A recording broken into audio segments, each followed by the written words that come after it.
All right, so hello class. So today we're going to be doing our last lesson for our environmental health unit. And so we're going to be changing up the pace a little bit. Instead of going talking about the negatives of how we affect the planet, we're going to change it up today and talk about how we better our environment. You know, I feel like for every, negative that we talk about, we need to have a positive. So this is a good way to end off the lesson. Um, So this lesson is basically going to talk about how we can use different strategies to create a positive effect within our environment to affect our health. Before we begin, though, I want everyone to think about to themselves some of the things that they can do to protect the environment. Um, I know of a few already, that I can think of that are very simple and effective, but this lesson is going to have more that we can dig into. So on that note, let's get started. And remember, tomorrow is your 20-question quiz for the end of the unit. Remember to keep taking notes and studying hard, and you will be successful. But don't fret it though, because the quiz isn't going to be like super hard. You just got to study for it and know what you're talking about, and you'll be good. So for our first thing on the agenda today, to talk about how we can better our environment, we're going to go over recycling. So recycling is a process of collecting and processing materials that would otherwise be thrown away as trash and turning them into new products. Solid waste like paper, metals, plastic, glass, food, and yard waste are all materials that can be recycled, but is dumped in landfills instead. If you dump it into landfills, this creates pollution in the air, water, or soil. Instead of dumping it in landfills, if we reused the waste, consumers and producers can reduce waste and pollution, as well as get new products made out of it. Some examples of recycling including limiting usage of plastic bags, recycling old newspapers, and buying rechargeable batteries. So you can go to places, you can recycle batteries, you can recycle metal, you can recycle paper, plastic, glass, food, yard waste, clothes. You can recycle vehicle parts. You can recycle almost anything that you can think of. A lot of products nowadays, if you go walk into a store, they're more than likely going to have a cardboard tag on it if it's this kind of company, and there's going to be a green recycling symbol, and it's going to say made with recycled products. And it helps because it turns something that was used into something different. That way we don't have to keep making this stuff and causing harm to the earth. So how do we recycle? We have a few steps here to recycle materials. So the first step is you want to collect and process materials. Once recyclables are collected, they are sent to a facility to be sorted, cleaned, and processed into new materials. So basically what that's saying is if you put it into a blue recycling bin and you put it in, they're going to be picked up by a recycling truck, sent to a facility, and that's done with. Or if you want to do it the old-fashioned way, if you have a recycling center near you, you can bag up a bunch of recyclables, separate them yourself, and have them already sorted. And if you bring it to them, they might give you a little bit of money. Like, it's not much, but I mean, hey, you're getting paid to recycle. That's a good thing. But payment shouldn't be the intrinsic motivation to recycle. It's just a little something extra because you sorted it, cleaned it, and processed it, and have it all ready for them before it gets there. So the second step is manufacturing. Once materials are ready, they're then made into new products like paper towels, steel cans, and plastic laundry detergent bottles, as well as many others. There's straws, cups, cardboard, uh, just anything you can think of that you could probably recycle it. So the last step to recycling is going to be purchasing new products. The last step is buying new products made from recycled materials. Look for products that are environmentally friendly, easily recycled, and contain recycled content to reduce as much future waste as possible. So here's some graphics that show exactly what you can recycle. We can recycle organic things like food, batteries, plastic like bottles, my water jug right here.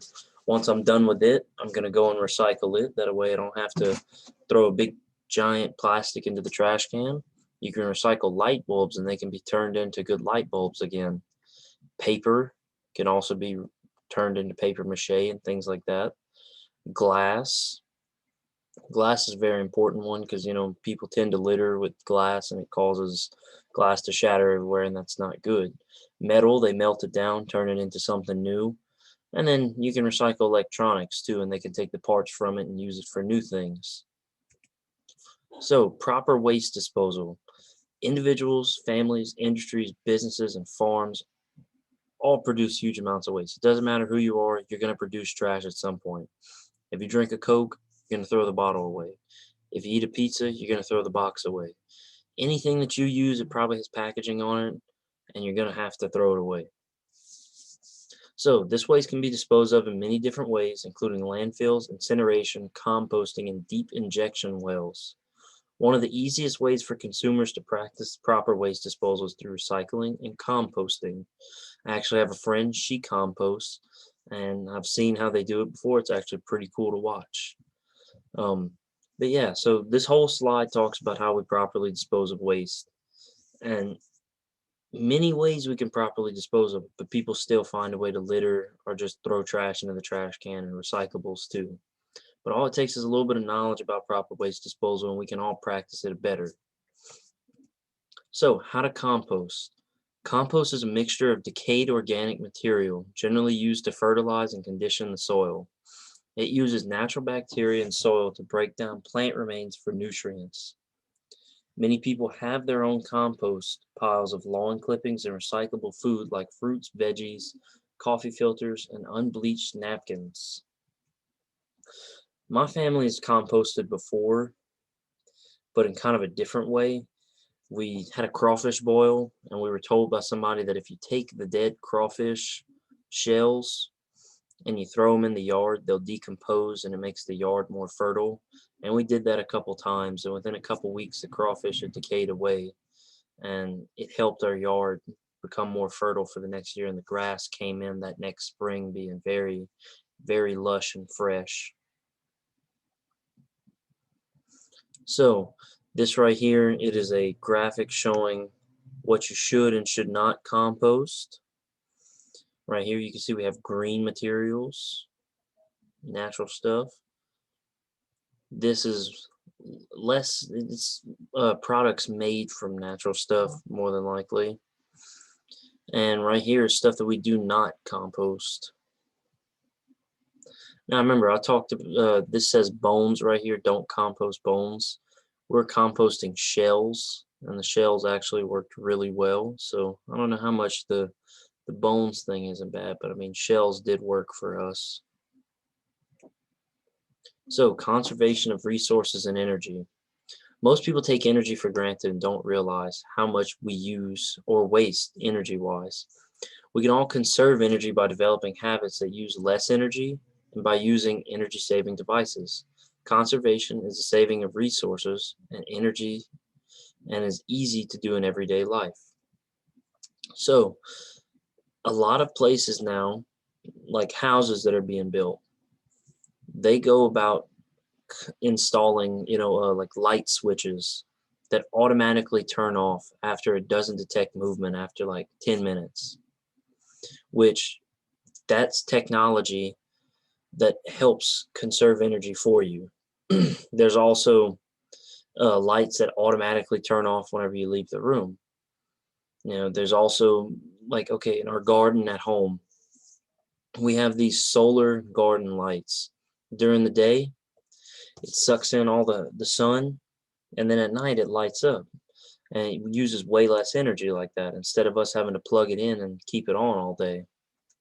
So it works out way better for us like that. But yes, there's products and technology right now that can help you conserve energy without you having to do anything.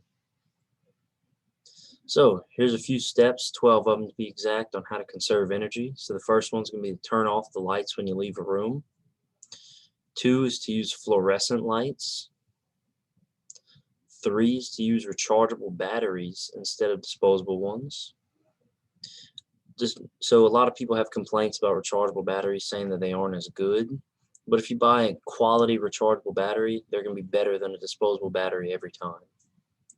So the fourth step is going to be to plant fast-growing trees near your home to keep it more cool. You can also turn down the thermostat at night and when away from home. We do that whenever we take trips and go on vacation. It helps keep our bills down. It's both good for your wallet and good for the world. Good thing. So you could also reduce the amount of hot water used for showers or baths. Um, Something that we use to counteract that is we have a tankless water heater. So it uses less energy because you don't have, all that stuff going on with the tank and the water and using as much energy. You basically just turn it on for a couple minutes and you can have as much hot water as you need. Also, purchase energy efficient products for your home. So that being light bulbs, light switches, you know, uh, appliances, things like that. Appliances on them, they'll have stickers saying like how much it'll save power wise and things like that. It's really cool. If you go to Lowe's, you could probably see something like that. The eighth step would be to carpool or use public transportation instead of using your own vehicle. 9, ride a bike to save fuel when possible. 10 would be to walk instead of drive. 11, use fans instead of air conditioners. Air conditioners use a lot of energy, especially in the summer, especially down here in Louisiana where it's really hot. So fans are definitely something good. Also, you could just go outside. If it's a breezy day in the spring or the summer, I would recommend just go outside and turn the AC off because it's going to feel a lot better anyway outside. And the last step, number 12, is to try to use vehicles with 30 miles or more per gallon of gas to conserve fuel. So if your family owns a big diesel truck and a small car, it's probably more of a smart decision to drive that small car places because you're conserving more energy by doing so. That diesel truck's going to burn way more gas and have way less miles to the gallon than the small car will, more than likely. So on to our next slide, we have water conservation. Water is necessary for all forms of life to survive.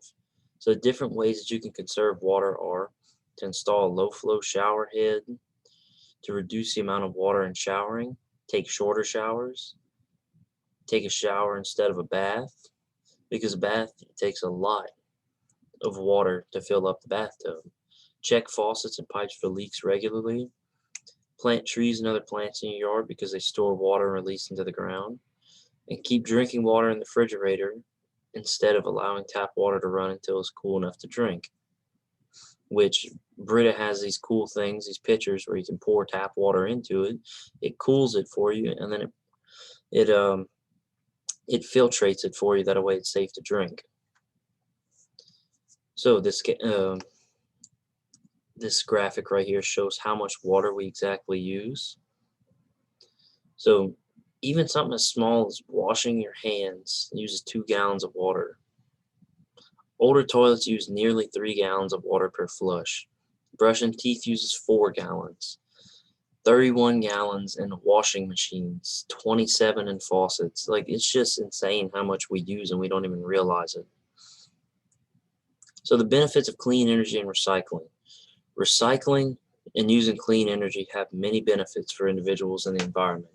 Both activities save natural resources and protect the environment from harmful materials, which also keep people and animals healthy.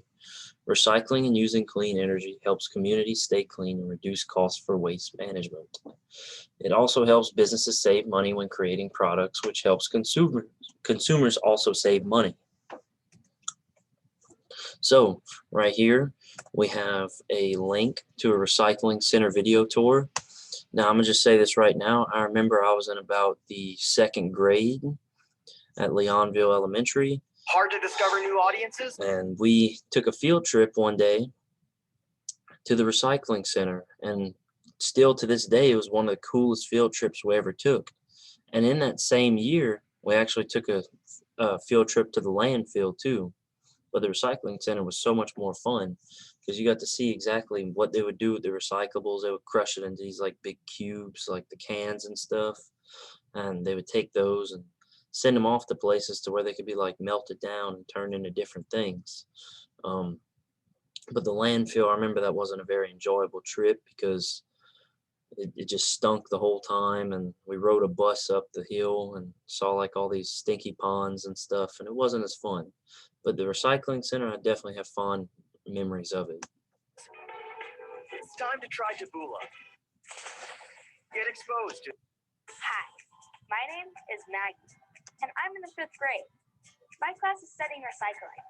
I know that we can recycle things like paper, cardboard, metal cans, and plastic bottles by putting them into the blue recycling bin.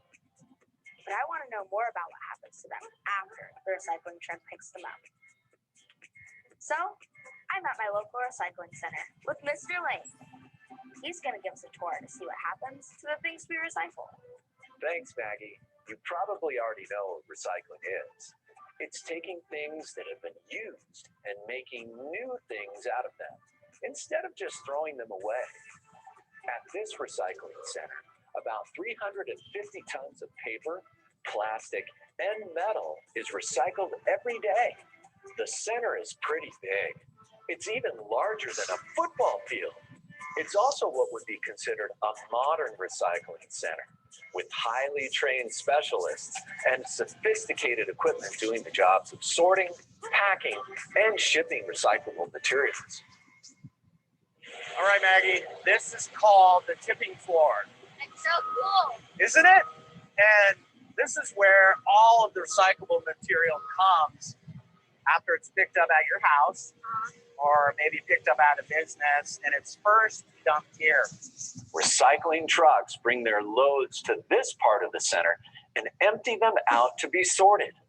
A typical recycling truck can hold up to 12,000 pounds of recycling from 700 homes. Heavy equipment then loads the contents onto a conveyor belt. It goes down the line where sorting specialists separate the trash that can't be recycled. As the materials move further down the line, there are also machines to help remove non-recyclable items. So everything comes in together on that tipping floor, and it's all mixed up there all together.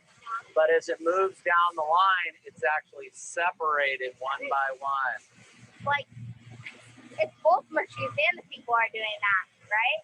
It really is. It's also important that we don't contaminate our recycling materials with non-recyclable waste. We want only those materials that are recyclable, which are paper, cardboard, metal cans, and plastic bottles and jugs. Some of the things that are seen most often that shouldn't have been put in the recycling bin are food, clothes, yard waste, even furniture. These are not recyclable. So when you put recyclables in your bin, they need to be empty, clean, and dry, with no food or liquid in them. Just one dirty ketchup bottle could contaminate other recyclables in your bin and in other places along the recycling process. If you remember, there's actually 4 things we're looking for. Do you remember them? Metal, Okay. paper, Yes. cardboard, Yes. and plastic. Plastic. Good job. So actually, the cardboard comes in there and it's sorted. The paper uses these lines itself. The plastic is a line over there, right? And it just goes on and on and on. Yeah, the metals are further down there, like your metal can, like your soda can. This part of the line is where most of the cardboard gets pulled out so it can be packaged for recycling. You want to make sure your cardboard boxes are clean. You should also flatten them before placing them in your recycling bin.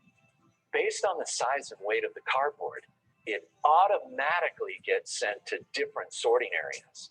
The line moves on.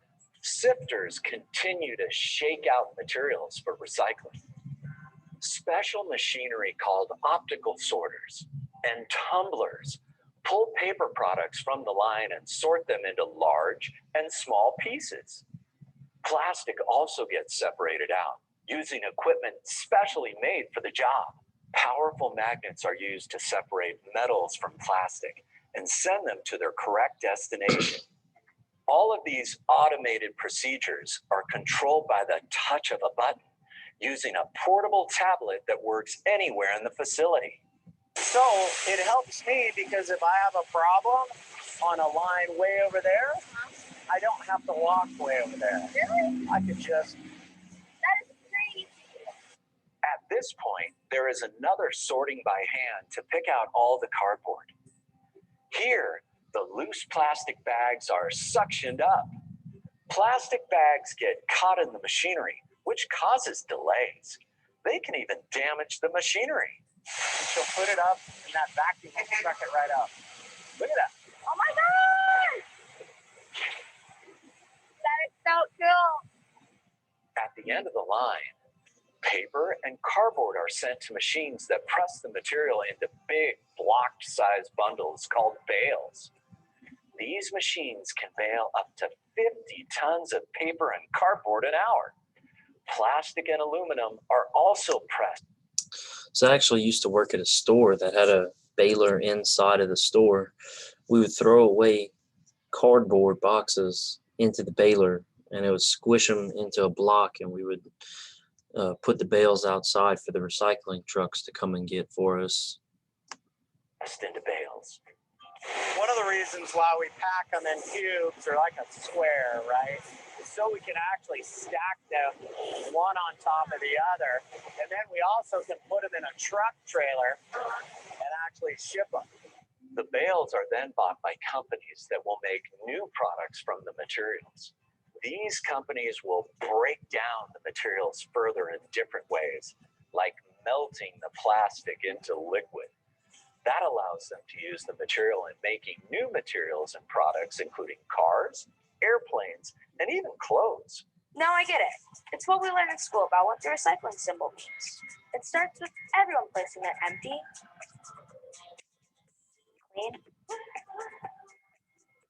and dry recyclables loose in their recycling bins. The recycling truck picks up our recyclables and brings them to the recycling center, where they are separated into paper, cardboard, plastic, and metal. These materials are then used to make new products. When people buy these products made from recycled materials, we complete what's called the recycling loop. Recycling also helps keep our towns and neighborhoods clean, and it makes our air safer for people and animals. Thank you, Mr. Lane, for showing me how our recycling center works. Now I know what happens to the stuff that we put inside of our recycling bin.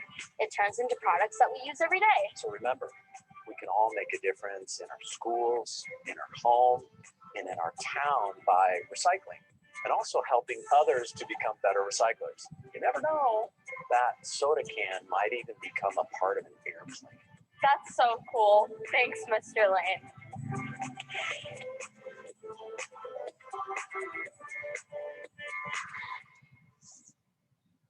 All right, so I thought that was a really good video. So let's see, back to the PowerPoint. All right, so we're gonna have our day 4's lessons questions. So we're gonna start off with the first one here. Remember, I asked the question. I'll give you all a second to think of an answer, and then I'll give the answers that I have. So for the first question, what are 2 places in the community that you can go to turn in recyclables? Okay, so 2 places in the community that you could turn in recyclables, which I have more than 2 places written down, but here's a few places. Local businesses, school, the town hall, the recycling center, local bins throughout town, and there's other options, but these are the options that I have written down. You could also do it from home too. You could just recycle places at home, or recycle things at home. So the second question we have, what is one way that we can encourage people to protect the environment? So the answer that I have here is we can do things like asking people to do something that's very simple. Something like turning off the power whenever they aren't using it. So if they're in the room and they not using the light switch, tell them to turn it off. Or tell people to, maybe turn off the water whenever they're brushing their teeth. It's simple things like that. Or maybe crush some soda cans and put them into a trash bag and give them away to the recycling center. So question number 3, What are 3 ways that going green affects our environment in a positive way? Okay, so the way that it affects our environment in a positive way is that it causes less pollution, wildlife is preserved, and plants. We have more resources at our disposal because we're conserving them, and it just makes the environment more healthy in the sense of clean air, no litter, and everything's still in the balance that it should be. So for question number 4, how can you properly dispose of waste that we went over throughout the lesson? So we talked about you can throw recyclables into a bin, you can throw away trash into a trash can, you can throw things at a landfill like big objects, and that's about it. You can recycle, throw away things, and bring big things to the landfill. And that is how you properly dispose of it, as long as you don't litter. So for question number 5, how can we convince family and friends to recycle at home? For me, for the answer is have them get a recycling bin for their home. If you ask them to get a recycling bin for their home, it helps them to have somewhere to put the recyclables, as well as have them motivated to recycle because the bin's always sitting right there for them. All right, so now we're on to the closure for the lesson. So that wraps up the lesson for today on our environmental health unit. So what all did we learn today? I mean, I know we talked about plenty of ways we can help save the environment through composting, recycling, properly disposing of waste, going green, conserving energy, and just making better decisions all around for our environment. I learned today that we have a plethora of strategies that we can use to help protect the earth, as the ones that I stated earlier, like recycling, composting, and things of that sort. Let's see. Can anybody name any other strategies that they would use to keep Earth's environment healthy that was not included in today's lesson? There is some out there, because I didn't include all of them, because if I would have had to do that, this PowerPoint would have been thousands of slides long, because there's many things we can do to help protect our environment. So the local recycling center accepts recyclable objects from people every single day. Your family can also practice with composting at home. Energy and resources can be conserved daily, as well as throwing away trash the correct way. You could ride a bike or walk to work or school instead of driving short distances too. Use more electricity or solar power instead of gas. And make sure to turn off your electricity whenever you aren't using it. Remember that we can make changes to our planet by making small changes within our own lives. All of us in our class and in our community and school can make a big difference to the world and the environment by adopting a couple of safe practices in keeping the earth safe. Tomorrow we have our 20-question quiz class, so make sure that you study tonight and that you keep looking over your notes, and you will be able to pass it. Besides that, have a great rest of your day, and thank you for listening to the video. Bye, y'all.